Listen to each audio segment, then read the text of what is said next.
हाँ, नमस्कार बंधुओं।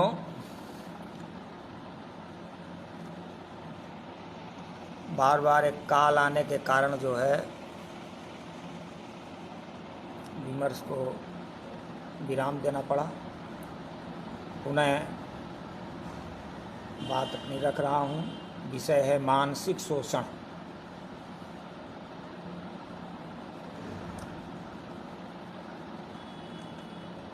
मानसिक शोषण क्या है? व्यक्ति जिस मानसिक संपदा की वजह से, जिस मन के कारण मनुष्य कहलाता है, जिस मानसिक शक्ति की वजह से वो सभी जीवों में श्रेष्ठ है, यदि उसी मानसिक शक्ति पर आघात पहुंचाया जाए, उसी मानसिक शक्ति को कम कर दिया जाए, उस मानसिक शक्ति को नष्ट करने का प्रयास किया जाए, तो उसको कहेंगे मानसिक शोषण। कैसे होता है ये मानसिक शोषण? है क्या? जब व्यक्ति को हीन मान्यता द्वारा, उच्च मान्यता द्वारा किसी प्रकार के भय, भ्रम, भोग, कुंठा भाव से उसके जो सोचने समझने की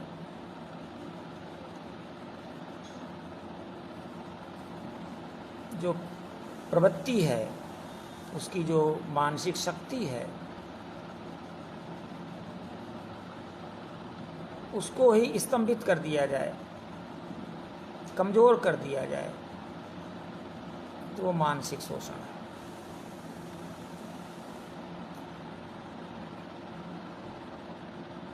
ये बहुत ही मारात्मक शोषण है, बहुत ही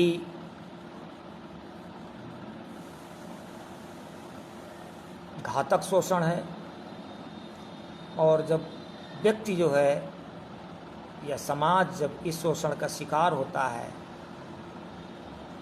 तो फिर वो मानवीय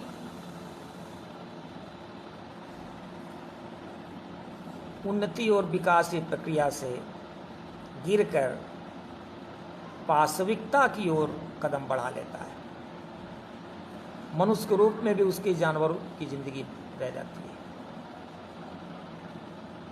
हम इस शोषण को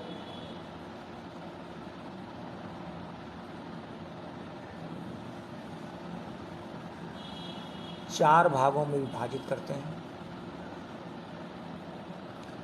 उसमें जो सबसे ज़्यादा खतरनाक और मारक शोषण है वो है मानस मजहबी शोषण, साइको रिलीजियस एक्सप्लॉयटेशन। मानस मजहबी शोषण क्या है?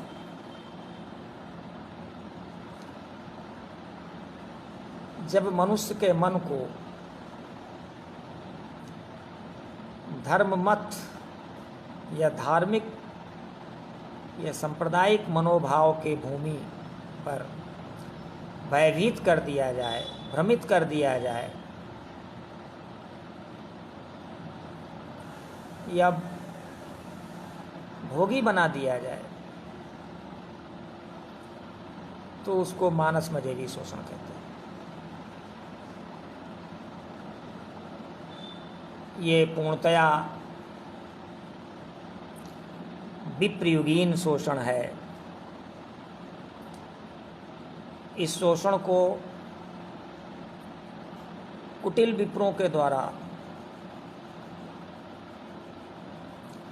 बहुत ही धूर्ततापूर्वक तरीके से निर्मित किया गया है।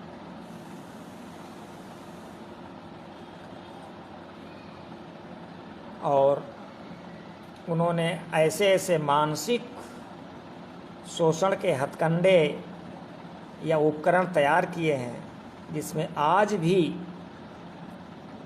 हमारा समाज, हमारे लोग उसके दुष्चक्र में पड़कर शोषित हो रहे हैं, मानसिक रूप से शोषित हो रहे हैं। इन शोषणों के कारण हमारा समाज मानसिक रूप से बहुत कमज़ोर है, खोखला है। ये शोषण के जो तरीके और हथकंडे हैं वह कर्म फलवाद,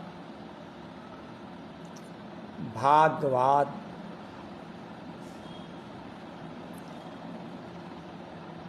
अपौरुषेयवाद, स्वर्ग नरकवाद,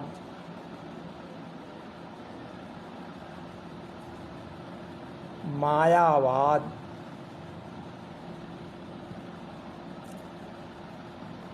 ये सब हथकंडे हैं। इसके अलावा भी अजस्र और उपकरण हैं जिसकी वजह से जो है व्यक्ति भ्रमित होता है और शोषित होता है। उदाहरण के लिए लीजिए, बहुत हम सुनते आ रहे हैं सतयुग आएगा, राम राज आएगा, आने वाला है। कुछ संगठन ने तो जो है सतयुग आने की बहुत ज़बरदस्त वकालत की, खूब दीवार लेखन हुए। तो जो भूखे नंगे लोग हैं, गरीब लोग हैं, शोषित लोग हैं,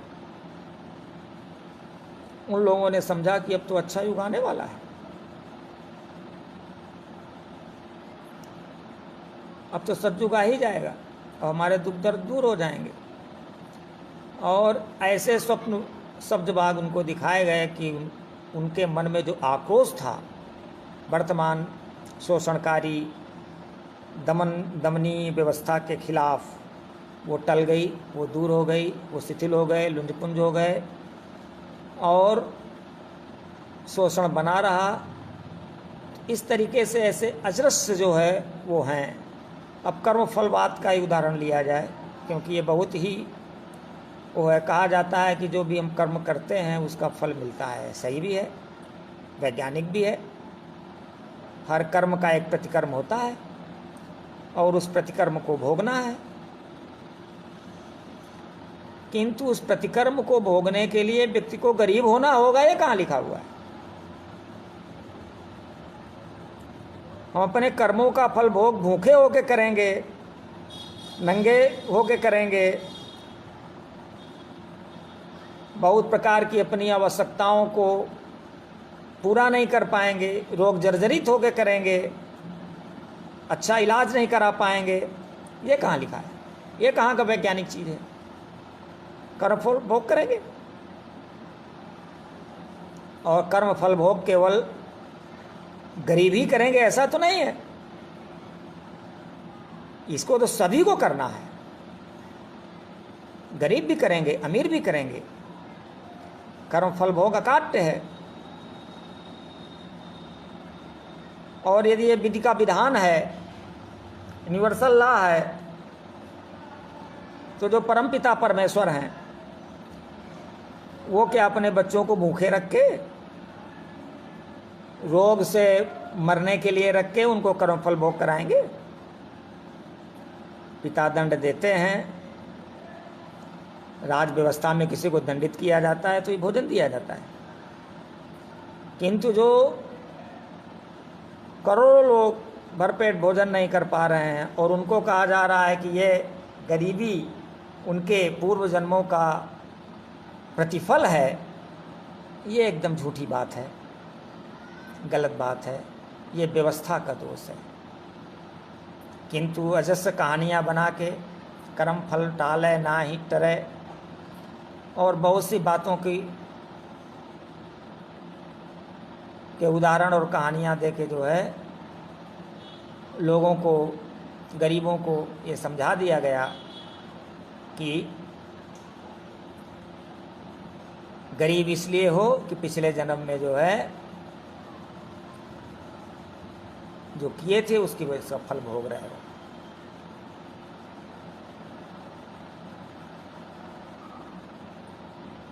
कर्म फल अकाट्य है, इसलिए गरीब आदमी को जो है शिक्षा दी जाती है धर्म गुरुओं के द्वारा कि पिछले जन्म में अच्छा नहीं किए थे, इस जन्म में अच्छा करो, जिससे कि अगले जन्म में जाके जो है ये दुख भोग ना भोगना पड़े। इसलिए वो गरीब आदमी थोड़ा बहुत जो बचाते हैं उसको भी जो है वो दान में दे देते हैं, उसको भी जो अगले जन्म को ठीक करने के लिए तीर्थ व्रत कर लेते हैं और शोषित होते रहते हैं। कर्म फल का मतलब कहीं भी ये नहीं है कि व्यक्ति को भूखा रखा जाए। व्यक्ति एक दिन भूखा रह गया किसी परिस्थिति बस, किंतु वो समाज, वो समुदाय, वो वर्ग जो आर्थिक रूप से विपन्न है, भोजन के लिए तरस रहा है, ये किस कर्मफल का है? और यह कैसा कर्मफल जो पूरे वर्ग पर, पूरे समाज पर एक साथ लागू हो रहा है? लिहाजा ये कर्मफल की त्रुटिपूर्ण व्याख्या है। कर्मफल की वजह से वो भोग नहीं कर रहे हैं, वो शोषणकारी समाज व्यवस्था की वजह से कर रहे हैं। वो जो शोषण दमनकारी पूंजीवादी व्यवस्था है, जो ऐसी व्यवस्था है जिससे उनका प्रचंड आर्थिक शोषण हो रहा है, उनको गरीब विपन्न बना दिया गया है, इसलिए जो है वो गरीब हैं। इसलिए ये कर्म फलवाद जिस मिथ्याधार भूमि पर टिका हुआ है, उसका कहीं ये मकसद नहीं है कि कोई यदि बीमार हो जाए तो फिर उसको जो है दवा नहीं दी जाए, कर्मफल भोग करने दिया जाए। कोई यदि भूखे है तो उसको भोजन नहीं दिया जाए, कर्मफल भोग करने दिया जाए। ये तर्कयुक्त नहीं है। इसीलिए रिलीफ की जाती है, कोई परेशानी में पड़ा है, तकलीफ़ में है, बाढ़ में या अन्य किसी प्राकृतिक आपदा में फंसा हुआ है, तो ये थोड़ी सोच लिया जाएगा कि जो है वो अपने कर्मफल भोग कर रहा है, वहाँ तुरंत उसको सहायता पहुँचाई जाएगी, उनको उस कष्टदायक परिस्थिति से उनको दूर किया जाएगा। ये हमारा मानवीय गुण है, ये हमारी सामाजिक विशेषता है। ये थोड़ी उनको मान लिया जाएगा कि वो अपने पिछले जन्म का कर्म यदि ऐसा है तो फिर जो है बहुत ही पाशविक सोच है, बहुत ही क्रूर सोच है, और यह कर्मफल का परिणाम नहीं है। कर्मफल व्यक्ति को भोगना पड़ेगा, जो उसने कर्म किया है उसके मुताबिक इसको कष्ट भोग होगा, अन्य चीज़ें होंगी, दुख भोग होगा। और दुख केवल जो है शारीरिक स्तर पर ही थोड़ी होता है, मानसिक स्तर पर भी होता है। संपन्न लोग भी दुखी होते हैं, बीमार होते हैं, पीड़ित होते हैं। बल्कि मैं तो देखता हूँ कि गरीब से ज़्यादा पीड़ादायक जिंदगी संपन्न व्यक्ति की गुजरती है, उनको ज़्यादा संघातिक रोग होते हैं। इसलिए जो कर्मफल का कहीं भी ये मकसद नहीं है। दूसरा है उपकरण शोषण का मानसिक, जिसका नाम है भाग्यवाद। भाग्यवाद का मतलब है कि तुम्हारे भाग्य में ही नहीं लिखा हुआ है। विधना ने तुम्हारे ललाट में ही नहीं लिखा है, तुम्हारा भाग्य खराब है। इसलिए गरीब आदमी को गरीब होने के लिए बताया जाता है कर्म फलवाद। वो अकाट्य है, और जो भाग्यवाद है वो अकाट्य नहीं है। इस भाग्य को ठीक करने के लिए पूजा पाठ, होम हवन, दान पुण्य, ये सब होता है। बिगड़े हुए भाग्य को संवारा जा सकता है पूजा पाठ से, भागवत अनिष्ट को टाला जा सकता है पूजा पाठ से। इसके लिए जो है कुछ सामग्री, कुछ पैसे, कुछ दान दक्षिणा खर्च करके जो है पूजा पाठ करके जो है भाग्य को ठीक किया जा सकता है। उसमें भी कुछ ज्योतिष होगा, कुछ पंचांग होगा, कुछ जो है रत्न होंगे, जिन रत्नों को धारण करने से जो है अनिष्ट दूर हो जाएगा। इस तरीके की व्याख्याएं हैं। संपन्न लोगों को मानसिक रूप से शोषित करने के लिए ये जो है विप्रों का एक अनोखा अस्त्र है भाग्यवाद। और ये भाग्यवाद सभी जगह है, बौद्धों में भी है, चीन में फेंग शुई, बहुत प्रकार के ऐसे जो है प्रक्रियाएं हैं जिनसे व्यक्ति का जो है भाग्य बन जाएगा। और बनाने के लिए भी उसको जो है शोषित होना होगा। जिसके पास पैसे नहीं है, वो पूजा पाठ नहीं करा सकता है, तो उसके मन में कुंठा होगी कि मेरा भाग्य खराब है। भाग्य की बात जो है करके व्यक्ति को जो है पौरुषहीन बना दिया गया। कर्म फलवाद की बात करके व्यक्ति को पौरुषहीन बना दिया गया, कुंठित कर दिया गया, मानसिक क्षमता को जो है बाधित कर दिया गया, विकृत कर दिया गया। मन से व्यक्ति इतना कमज़ोर हो गया कि फिर उसका पुरुषार्थ ही समाप्त हो गया। इसलिए पुरुषार्थी आदमी अपने भाग्य की रचना स्वयं करता है, पौरुष से भाग्य की रचना होती है। व्यक्ति को हमेशा मानसिक रूप से दृढ़ निश्चयी होना होगा, सभी प्रकार के मानसिक शोषण से मुक्त होना होगा। और इसके लिए ज़रूरी है कि व्यक्ति ज्ञानी बने, बौद्धिक उन्नत हो। इसलिए बौद्धिक शोषण की चर्चा इसीलिए पहले मैंने किया है, जिससे कि जो है वो मानसिक शोषण से अपने को बचा सके। मानसिक शोषण क्या, बौद्धिक उन्नत होने के बाद व्यक्ति अन्यान शोषणों से भी बच सकेगा। अगला है पाप पुण्यवाद। हर चीज़ में पाप पुण्य की बातें विपाश्रयी समाज में हैं। ऐसा करिएगा तो पाप होगा, ऐसा करिएगा तो पुण्य होगा, दान नहीं दीजिएगा तो जो है पाप लगेगा, ब्राह्मणों को नहीं खिलाइएगा तो पाप होगा, ऐसा करिएगा तो हवन तप नहीं करिएगा तो पाप होगा, पूजा पाठ ऐसा नहीं करिएगा तो पाप होगा। तमाम अजस्र जो है पाप पुण्य की जो है बातें जो है पैदा कर दी गई, कुंठा पैदा कर दी गई। किसी वर्ग को तो पूरा पापी ही बना दिया गया। और ये केवल जो है हमारे हिंदू समाज में नहीं है, क्रिश्चियन समाज में तो और भी गहराई से इस पाप की बात कही गई है। वहाँ तो बच्चा पैदा होता है तो उसको पापी बोला जाता है। चर्च में जाके सभी लोग जो है प्रायश्चित्त करते हैं, प्रनांस करते हैं, बी आर सिनर करके जो है प्रलाप करते हैं। वहाँ सभी पापी हैं। पाप बोध की इतनी ज़बरदस्त कुंठा व्यक्ति के मन में भर दी गई, और यहाँ भी भर दी गई। यहाँ जो है गरुड़ पुराण है, जो केवल पाप की भित्ति पर ही खड़ा है। उस गरुड़ पुराण में जो है दान नहीं देना की वजह से जो है अदत्त दानम भयो दलिद्रा दलिद्र भवेति करोति पापम पापम प्रभावा नरकम प्रयाति पुनर्दुरिद्रा पुनरेव पापी। जो दान नहीं देते हैं वो जो है पुण्य नहीं करते हैं, इसलिए अगले बार जो है वो दान नहीं देते हैं, इसलिए पापी हैं। इसलिए जो है वो अगले जन्म में जाके दलिद्र बनेंगे। दलिद्र बन के जो है फिर वो पाप करेंगे, और पाप करके जो है नरक में जाएंगे। पुनः जो है पाप करेंगे, पुनः दलिद्र बनेंगे। इसलिए दलिद्रता और पाप से बचने का मात्र एक उपाय है कि वो दान देते रहें, परजीवी विप्रों को दान दक्षिणा देते रहें, पाप के बंध से उससे मुक्त रहें। इसलिए पाप पुण्यवाद की एक जो है औरतें पाप की गठरी हैं। पूरे एक औरतों के वर्ग को ही पापी बना दिया गया। आधी आबादी के अंदर मन में एक कुंठा डाल दी गई। आज भी ज़्यादा पूजा पाठ पाखंड और ये सब औरतों के द्वारा इसीलिए होता है कि औरतों के मन को कुंठित कर दिया गया है, और अपने इस कुंठा से मुक्त होने के लिए उनसे अजस्र प्रकार के पूजा पाठ व्रत तप करवाया जाता है। जबकि हमारी वैदिक शिक्षा तो कहती है कि हम सभी लोग जो है पुण्यात्मा हैं।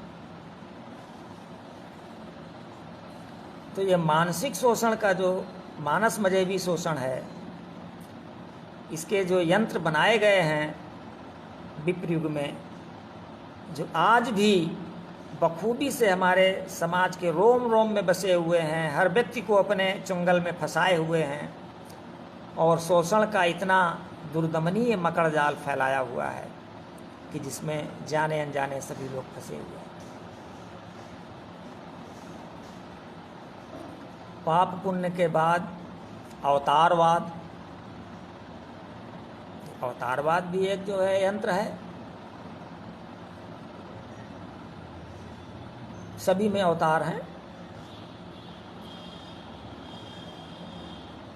और बहुत लोगों ने तो अपने को स्वयंभू भगवान घोषित कर रखा है, बीच बीच में अवतार होते रहते हैं। इस अवतारवाद की वजह से भी व्यक्ति उस अवतारी पुरुष की बात को आंख बंद करके मानता है कि ये बात जो है भगवान की है। वहाँ उसकी तर्क शक्ति, चिंतन शक्ति को स्तंभित कर दिया जाता है, अवरुद्ध कर दिया जाता है, सोचने की क्षमता समाप्त कर दी जाती है। एक व्यवस्था ऐसी बनाई जाती है कि ये फलाने भगवान कह के गए। अभी हमारे हिंदुस्तान में भी एक भगवान हुए थे, बाद में वो चले गए अमेरिका। ऐसी बहुत सी जो है भगवान, अभी कुछ दिन पहले जो है भगवान बहुत प्रचलित थे, उनको भगवान ही कहा जाता था और आजकल जो है वो एक जेल में जो है एक अच्छे केस में सुशोभित होकर पड़े हुए हैं। ऐसे बहुत से भगवान और अवतारी पुरुष आते रहते हैं, अपनी बात कहते रहते हैं, लोगों को दिग्भ्रमित करते रहते हैं। और भी ऐसे अवतार की बात आती है। अवतारवाद जो है ये भी एक बहुत बड़ा जो है शोषण का यंत्र है, कुटिल यंत्र है मानसिक। और इसमें लोग हैं, इसमें नबी आ रहे हैं, इसमें ईश्वर के दूत आ रहे हैं, इसमें जो है भगवान आ रहे हैं।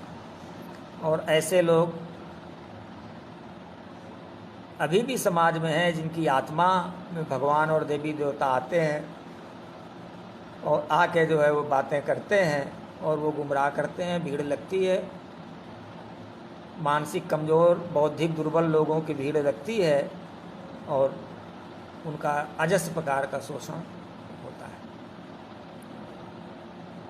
एक सबसे बड़ी बात है कि जितने भी मानस मजहबी शोषण के यंत्र हैं, वे सभी यंत्र जो है को हम वाद बोलते हैं। वाद माने हो गया कि एक बौद्धिक उपकरण, एक बौद्धिक तौर तरीका, उस बौद्धिक तौर तरीका को अपनाकर पूरे समाज को मानसिक रूप से दिग्भ्रमित किया जाता है।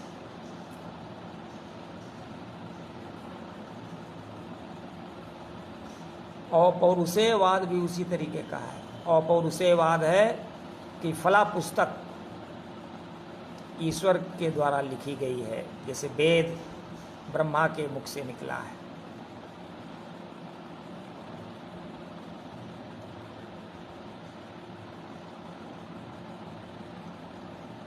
ब्रह्मा जी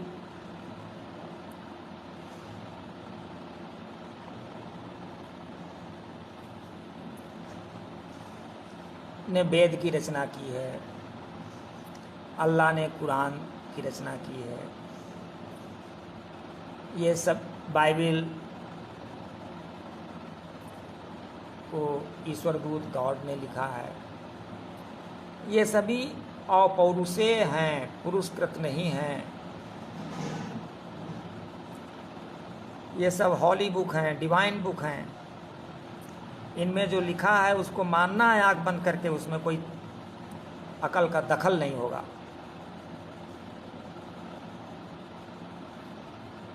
और इस अपौरुषेयवाद की वजह से बुद्धिमान लोगों ने अपने भी लाभ की बातें उसके अंदर घुसा के और पूरे समाज का बेरहमी से शोषण कर रहे हैं, करते जा रहे हैं। क्योंकि शोषण तो तब शुरू होता है जब व्यक्ति की तर्क शक्ति समाप्त हो जाती है, सोचने की क्षमता समाप्त हो जाती है, प्रतिवाद करने की क्षमता समाप्त हो जाती है। और ऐसा जो है मानसिक रूप से लुंजपुंज समाज शोषण का जो है बहुत ही सहज कह सकते हैं आधार बन जाता है, उपकरण बन जाता है। और अपौरुषेयवाद भी इसी प्रकार का एक कुटिल यंत्र है जिसमें पूरे समाज को एक घेरे में बांध के रख दिया गया है कि हमारी किताब सबसे बड़ी है, जो इसमें कहा गया है वही सब सत्य है, हमारी किताब सबसे बड़ी है, उसमें जो कहा गया है पूरा वही सत्य है। इस तरीके की बातें कह के, इस तरीके का अपौरुषेयवाद थोप के और व्यक्ति के स्वाभाविक चिंतन को, स्वाभाविक तर्क को, स्वाभाविक मनन को स्तंभित कर दिया गया। और भी उसमें नहीं मानने के बाद फिर व्यक्ति जाएगा, नरक में जाएगा, व्यक्ति को जो है दोजख में जाना होगा। इसलिए एक और वाद पैदा किया गया जिसका नाम है स्वर्ग नरकवाद। बड़ा मारक यंत्र है ये भी। कराया गया कि तुम दान पुण्य करोगे, तुम अच्छा काम करोगे, स्वर्ग में जाओगे, तुम गरीब हो, पिछले जन्म में जो है ऐसा किए थे, अच्छा अब काम करो जिससे कि स्वर्ग में जाओ। यहाँ खाने के लिए परेशान हो, यहाँ कपड़े नहीं मिल रहे हैं, दवाई नहीं मिल रही है, दुनिया की परेशानी है, तो पूजा पाठ करो, दान दक्षिणा करो जिससे कि स्वर्ग में चले जाओ, कल्प वृक्ष के नीचे बैठो और जो सोचो वही हाजिर हो जाए। स्वर्ग में विषय भोग की कोई कमी नहीं है। और ये स्वर्ग नरक की बात हिंदू, मुस्लिम और ईसाई सब में एक ही जैसी,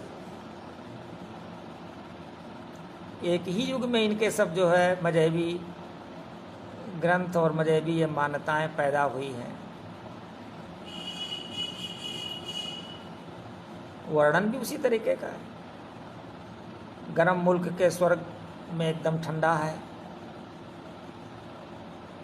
ठंडे झरने हैं, और जो ठंडे मुल्क का जो है नरक का वर्णन है उसमें जो है हमाम है, गर्म पानी के कुंड है, वहाँ उसी तरीके का सब है। यहाँ आदमी भूखा है, नंगा है, फटे हाल है, वहाँ चिड़यौवन है, चिड़युआ है, वहाँ एकदम सब सुंदर हैं। इसी तरीके का जो है एक सब्जबाग दिखा के लोगों को लूटा गया। स्वर्ग में जाने की विद्या जो है ब्राह्मणों के हाथ में है। स्वर्ग की कुंजी मौलवियों के पास है, और हेवन के टिकट पादरियों के पास हैं। बाकायदे टिकट बिकते थे, पैसे लिए जाते थे। यहाँ भी स्वर्ग जाने के लिए ऐसी पूजाएं जो है कराई जाती हैं कि इतना पैसा खर्च करिएगा तो स्वर्ग में पहुँच जाइएगा। मरने के समय जो है गाय दान की जाती है, बैतरणी पार कराया जाता है, दुनिया की दान दक्षिणाएं कर दी जाती हैं कि आदमी मरने के समय जो है सीधे स्वर्ग चला जाएगा। ऐसे बहुत से जो है विधान हैं, बहुत सी चीज़ें हैं स्वर्ग नरक की मान्यताओं को लेके, जिससे जो है पूरे समाज का प्रचंड मानसिक शोषण किया जा रहा है। और मायावाद एक ऐसा है, पूरी दुनिया माया है, भ्रम है, स्वप्न है, मिथ्या है। मायावाद के प्रवर्तकों ने इस तरीके के बात की, और आज उनके शंकराचार्यों के आश्रमों में हजारों करोड़ की माया इकट्ठी है। जिन्होंने पूरे दुनिया को माया कहा, वो पूरे दुनिया की माया इकट्ठी करके बैठे हुए हैं। कहाँ से आई है माया उनके पास? उन्हीं मायावाद के प्रवर्तकों ने जो लोगों को बताया कि ये माया है, इसके पीछे मत पड़ो, दान दक्षिणा दो और परमात्मा के पास जाओ, उनसे दान दक्षिणा मिली गई, उनको कमज़ोर की गई, उनको व्यवहारिकता से मोड़ा गया, उनके पौरुष का हनन किया गया, उनको जो है उद्यमी बनाने से रोका गया, एक तरीके से मानसिक शोषित किया गया।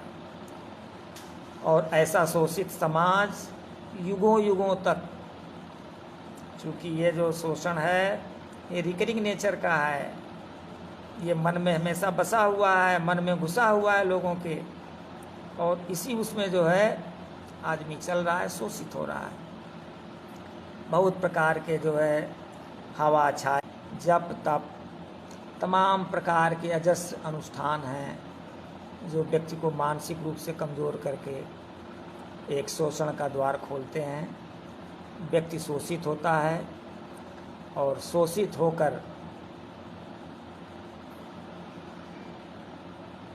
मानसिक शोषित होकर सामाजिक, सांस्कृतिक, आर्थिक, राजनीतिक शोषण का उपकरण बनता है। तो मानसिक शोषण जिस भय, भ्रम, भोग, कुंठा और हीन और उच्च मान्यता की पृष्ठभूमि पर शुरू होती है, हमको जो है इन सभी चीज़ों को गौर से देखना होगा कि कहाँ हमको मानसिक रूप से दिग्भ्रमित किया जा रहा है, कहाँ मानसिक रूप से भ्रमित किया जा रहा है, भयभीत किया जा रहा है, इसके पीछे कारण क्या है, इसके पीछे तर्क क्या है, और इस तर्क और कारण को गंभीर से सोच समझ के और बौद्धिक रूप से जो है अपने मन को उन्नत बना के इन सभी गलत चीज़ों का प्रतिवाद करना होगा। इसके चक्कर में नहीं पड़ना होगा, पूरे समाज को भी इसके दुष्चक्र से उबारना होगा, तभी समाज जो है एक क्रांति के लिए तैयार हो जाएगा। आज क्रांति नहीं होती है, लोग परिवर्तनकामी नहीं हैं, परिवर्तन की ओर नहीं जा रहे हैं। इसके पीछे कारण है कि व्यक्ति का मानसिक शोषण किया जा रहा है, व्यक्ति को दिग्भ्रमित गुमराह किया जा रहा है। ये गुमराह किया जा रहा है धार्मिक प्लेटफॉर्म से, सांस्कृतिक प्लेटफॉर्म से, राजनीतिक प्लेटफॉर्म से, आर्थिक प्लेटफॉर्म से। इसलिए जो मानसिक शोषण के 4 तौर तरीके हैं, ये है एक मानस मजहबी, मानस सांस्कृतिक, मानस राजनीतिक, मानस आर्थिक। उचित ये होगा कि हम लोग आज संक्षेप में मानस मजहबी शोषण की चर्चा किए हैं। हम लोग ऐसे मजहबी दलालों, मजहबी शोषकों को के हथकंडों को अच्छे तरीके से समझें, अच्छे तरीके से जानें, और बहुत ही सूक्ष्म रूप से इन चीज़ों का प्रचार किया जाता है। मैं भी गोरखपुर में हूँ। गोरखपुर में जो है गीता प्रेस गोरखपुर है, जो बहुत सस्ते में जो है गीता प्रेस गोरखपुर का साहित्य जो इन्हीं प्रकार के चिंतनों से, इन्हीं प्रकार के विचारों से भरा हुआ है। एक बार पाठ कर लीजिए, पाप कट जाएगा। एक बार जो है उसको सुन लीजिए तो पाप कट जाएगा। ये दान कर दीजिए, ऐसा हो जाएगा, ऐसा करिए, ऐसा हो जाएगा। इन्हीं प्रकार के चीज़ों से भरा पड़ा है। बहुत सस्ते में साहित्य उपलब्ध है। समाज में इस प्रकार की मान्यताएं थोपी जा रही हैं। मंदिर, मठ, इस प्रकार की सभी चीज़ें उत्पन्न की जा रही हैं। लोग उसके पीछे दौड़ रहे हैं। पागलपन का जो है ज्वार आज की 20वीं शताब्दी में भी हिंदुस्तान में हिलोरे मार रहा है। ये इसी मानसिक शोषण का परिणाम है। जब व्यक्ति बौद्धिक अनुन्नत होता है, जो समाज और वर्ग बौद्धिक रूप से उन्नत नहीं हो पाता है, उसकी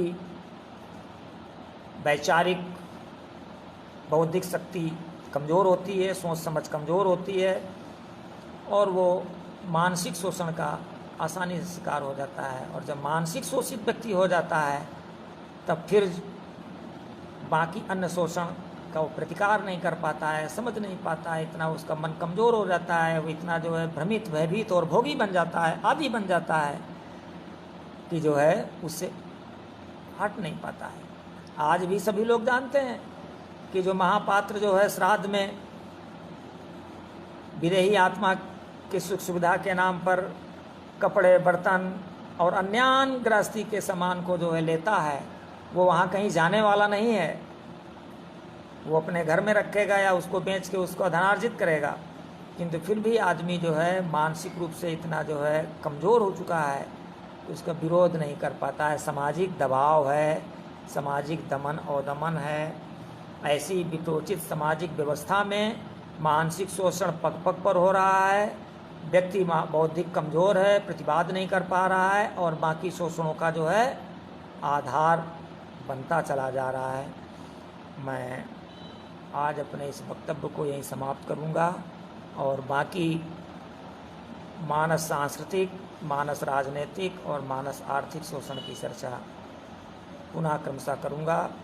मैं चाहूँगा कि जो लोग इसको सुने या सुन रहे हैं या सुनेंगे, वो लोग जो है इस पर अपना विचार व्यक्त करें, अपने प्रश्न पूछें और पूरे समाज को, लोगों को बौद्धिक और मानसिक शोषण के